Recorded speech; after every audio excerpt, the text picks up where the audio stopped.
So hello guys, welcome to my another video. I hope आप सभी अच्छे होंगे। सो गाइज़, कल के दिन मैंने यूट्यूब, टेलीग्राम और इंस्टाग्राम पे तीनों जगह कुछ शेयर किया था, लाइक Q&A करके। तो उसमें मैंने ये कहा था कि आपके जितने भी क्वेश्चंस हैं आप मेरे से पूछ सकते हो। मैं आज इवनिंग तक एक वीडियो शेयर कर दूंगा। सो गाइज़ देखो, ऑलमोस्ट बहुत सारे क्वेश्चंस आए हैं। कुछ इंस्टाग्राम पे आए, कुछ यूट्यूब पे आए और कुछ टेलीग्राम पे आए। तो मैं एक एक करके सारे क्वेश्चनों का आंसर देने वाला हूँ। सो आप लोगों से रिक्वेस्ट है वीडियो को पूरा देखना, ठीक है। सो अपन स्टार्ट करते हैं। सो यहाँ पे फर्स्ट क्वेश्चन है रितिका जी का। इन्होंने यहाँ पे कमेंट किया है सीजल की तैयारी कैसे करें। तो देखिए रितिका जी, सबसे पहले आपको सीजल का सिलेबस पता होना चाहिए। आप अच्छे से क्या करो, उस सीजल के सिलेबस को एक पेज में नोट डाउन कर लो, मैथ का, इंग्लिश का, रीजनिंग का और जी के जीएस का। उसके बाद आपको ये देखना है कि किसका ज़्यादा वेटेज है, लाइक मैथ में सबसे ज़्यादा क्वेश्चन किस टॉपिक से आते हैं। फिर आपको ये भी देखना पड़ेगा कि इंग्लिश में एरर के क्वेश्चन ज़्यादा आते हैं या फिर PQRS ज़्यादा आता है या फिर एंटोनिम सिनोनिम ज़्यादा आते हैं। तो आपको ये सब चीज़ें पता करनी पड़ेगी। देन फिर अगर आप ऑफलाइन पढ़ते हो फिर तो आप आसपास किसी भी अच्छे टीचर से पढ़ सकते हो।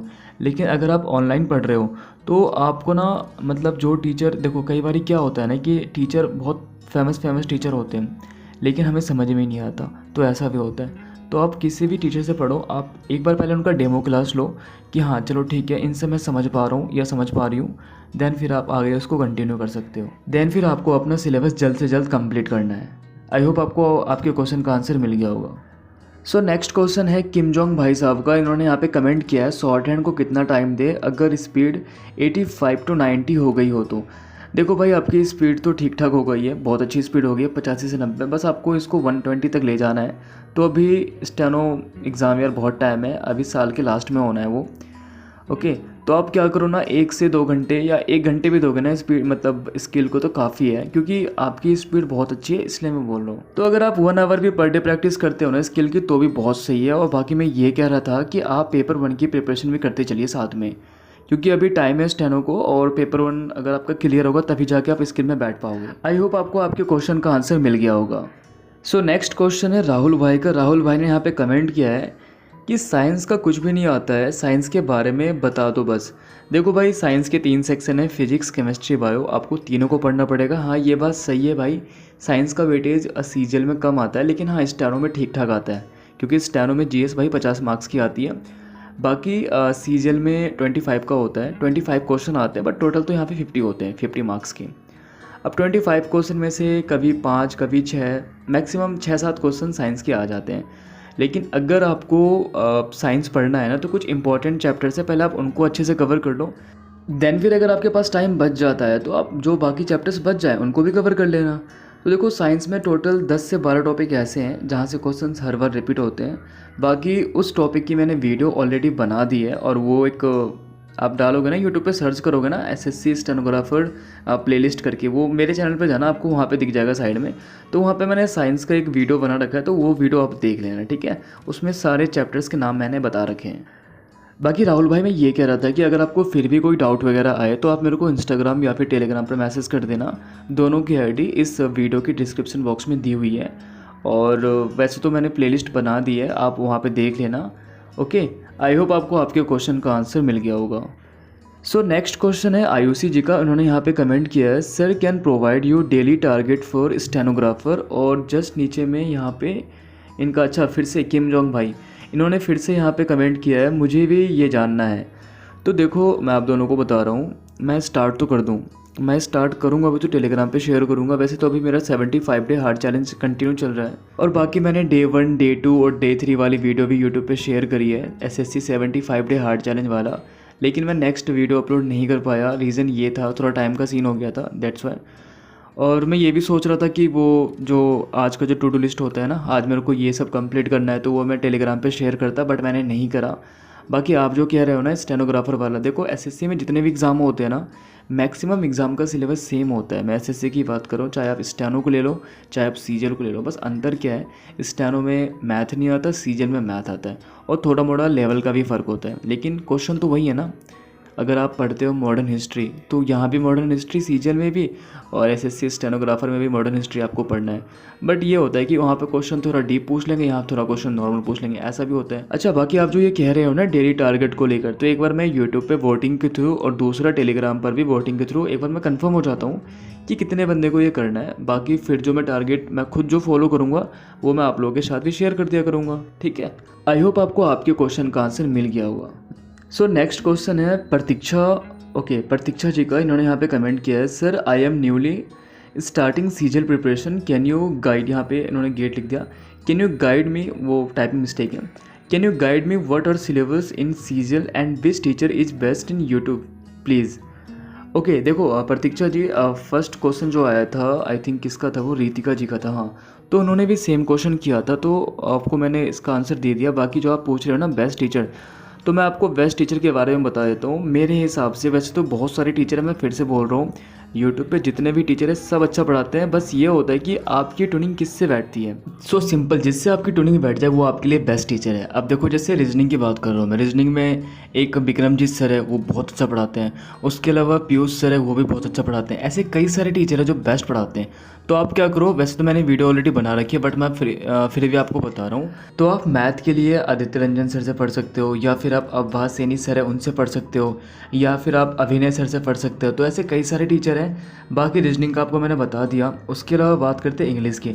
तो देखो इंग्लिश के लिए एक तो रानी मैम बहुत अच्छा पढ़ाती है, अमन वशिष्ठ सर है, तरुण सर है, नीतू मैम है, ये सभी एकदम मस्त पढ़ाते हैं। तो आप इनमें से किसी से भी पढ़ सकते हो। बाकी जीके जीएस तो आपको खुद से करना पड़ेगा, ठीक है, आई मीन सर्च करके।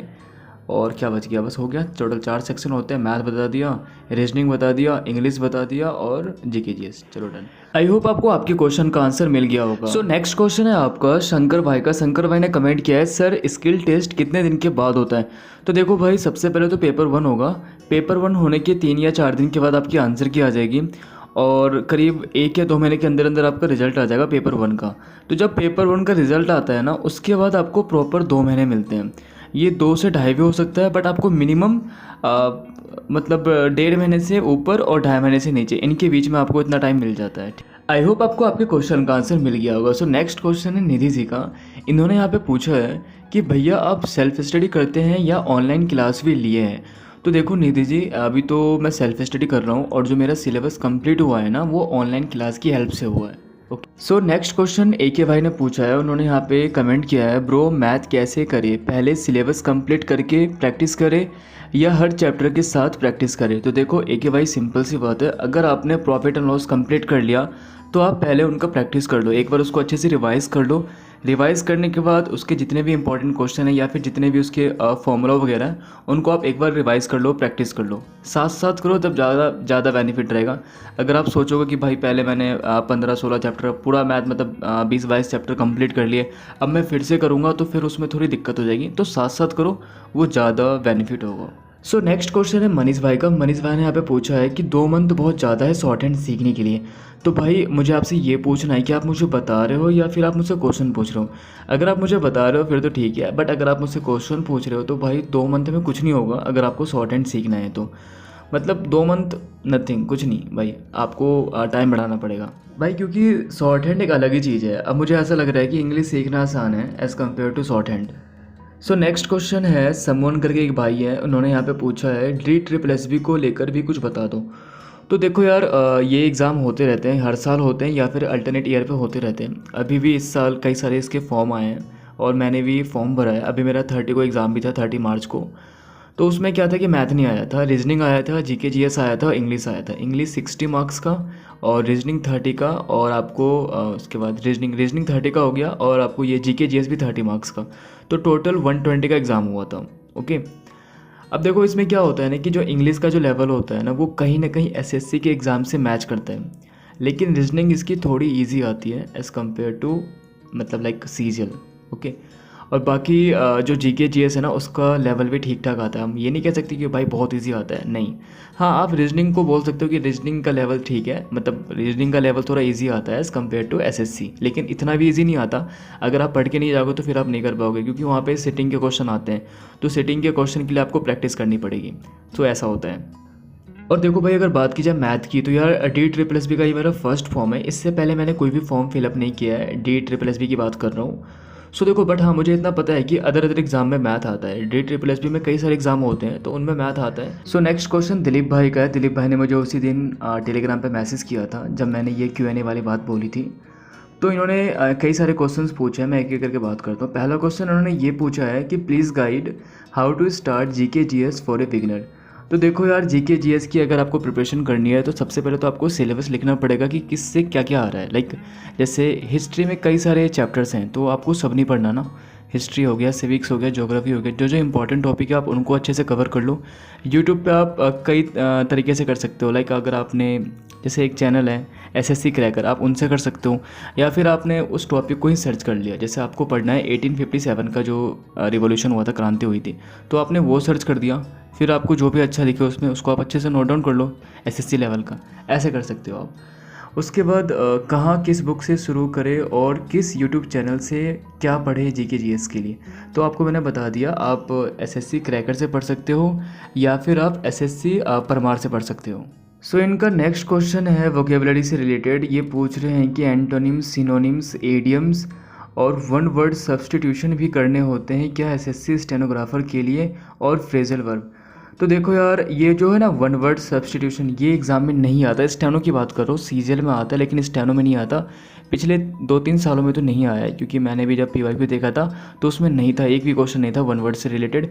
इस बार भी जो मैंने एग्ज़ाम दिया 2023 में अक्टूबर के मंथ में, तो उसमें भी एक भी आपको वन वर्ड सब्स्टिट्यूशन नहीं आया था। बाकी अगर बात की जाए फ्रेजल वर्ब की, तो देखो यार, फ्रेजल वर्ब से रिलेटेड क्वेश्चन आते हैं, तो इनको आप अच्छे से लर्न कर लेना। ओके, तो दिलीप भाई, आपको आपके सारे क्वेश्चन का आंसर मिल गए होंगे। सो देखो, नेक्स्ट क्वेश्चन है और छोड़ा का। इन्होंने टेलीग्राम ग्रुप में क्वेश्चन पूछा है, वहीं Q&A सेशन वाला। इन्होंने पूछा है time management for GK GS quants reasoning, कितना टाइम देना सफिशिएंट रहेगा पर डे। तो देखो यार, टाइम का सारा खेल आप पे डिपेंड करता है। अगर आपकी मैथ बहुत ज़्यादा स्ट्रॉन्ग है तो आप मैथ को कम टाइम दोगे। अगर आपकी रीजनिंग बहुत ज़्यादा वीक है तो आप रीजनिंग को ज़्यादा टाइम दोगे। लेकिन फिर भी अगर आप ओवरऑल पूछ रहे हो ना, तो देखो मैथ को यार 3 से 4 घंटे, रीजनिंग को 2 घंटा, इंग्लिश को आप 3 घंटे दे सकते हो। ओके, और GK GS को 2 से 3 घंटे, क्योंकि GK GS का सिलेबस बहुत ज़्यादा बड़ा है एज़ कम्पेयर टू रीजनिंग।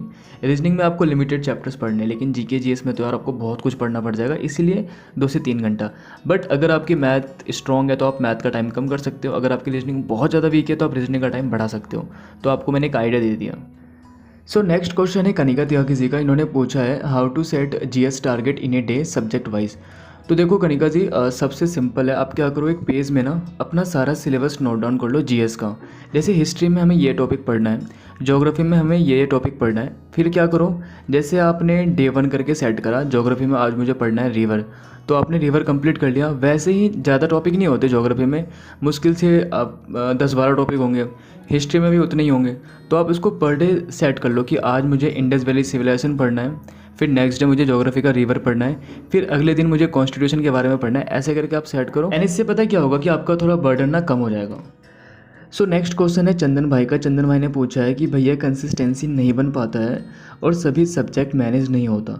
तो देखो यार, ये कंसिस्टेंसी, ये प्रॉब्लम बहुतों की है, कभी कभार मेरे साथ भी होता है, बट वो फिर ठीक हो जाता है। ठीक है, तो वो आप भी ठीक कर लोगे, इतनी कोई बड़ी बात नहीं है। और दूसरा जो आपने पूछा है कि सभी सब्जेक्ट मैनेज नहीं होता, तो देखो यार, मैनेज तो आपको करना पड़ेगा ना, आपको टाइम सेट करना पड़ेगा। ऐसा भी होता है कि जैसे कई बार अपन मैथ पढ़ रहे हैं तो मज़ा आ रहा है मैथ पढ़ने में, और पढ़ रहे हैं 6-7 घंटे मैथ ही पढ़ लिया, तो फिर तो गलत है ना। तो आपको सारे सब्जेक्ट साथ लेके चलने हैं। अगर आप मैथ पढ़ रहे हो तो आप रीजनिंग भी पढ़ो, आप GK भी पढ़ो, आप क्या कहते हैं, आप इंग्लिश भी पढ़ो, फिर सब कुछ सही रहेगा। लेकिन अगर आप सिर्फ एक ही सब्जेक्ट पर ज़्यादा फोकस करोगे तो फिर दिक्कत है। सो नेक्स्ट क्वेश्चन है राजा कुमार का। राजा भाई ने मेरे को इंस्टा पे मैसेज किया था कि भाई मैथ रिवीजन के लिए कुछ बताइए। देखो यार, अगर आपका सिलेबस कंप्लीट नहीं हुआ है तो आप पर चैप्टर को साथ लेके चलो। जैसे आपने परसेंटेज कंप्लीट कर लिया 7 से 8 दिन में, तो फिर आप 2 से 3 दिन में उसको अच्छे से रिवाइज कर लो, ऐसे करके चलो। बट अगर आपका सिलेबस कंप्लीट हो गया है तो फिर आप क्या करो, जितने भी इंपॉर्टेंट क्वेश्चन हैं जो बार बार रिपीट हो रहे हैं, आप उनको अच्छे से रिवाइज कर लो। या फिर आप PYQ भी एक बार लगा सकते हो, प्रीवियस ईयर क्वेश्चन, क्योंकि वो भी बहुत ज़्यादा इंपॉर्टेंट होता है। सो नेक्स्ट क्वेश्चन है अतुल्य रमेश जी का। इन्होंने पूछा है hello bro, how to study Lucent GK book, कुछ ट्रिक्स बता दो।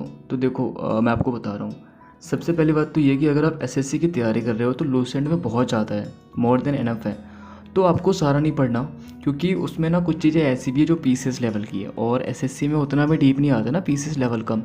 बट अगर आप फिर भी लूसेंट से पढ़ रहे हो तो ट्रिक तो आपको खुद से सेट करनी पड़ेगी। बाकी आप यूट्यूब पे सर्च कर सकते हो। बाकी इसका कोई शॉर्ट तरीका नहीं है कि आप 1 मंथ के अंदर अंदर आपने लूसेंट को पूरा फिनिश कर दिया, क्योंकि उसमें हिस्ट्री है, सिविक्स है, ज्योग्राफी है, इकोनॉमिक्स है, फिजिक्स, केमिस्ट्री, बायो, उसके बाद कुछ स्टैटिक पोर्शन भी है, तो बहुत ज़्यादा है उसमें, तो टाइम तो लगेगा, ठीक है। बाकी कुछ कुछ चीज़ें आप यूट्यूब पे सर्च कर सकते हो इंपॉर्टेंट वर्ड, उनसे जैसे आपको ईयर वगैरह याद नहीं हो रहा तो हमको उनकी ट्रिक मिल जाएगी वहाँ पे।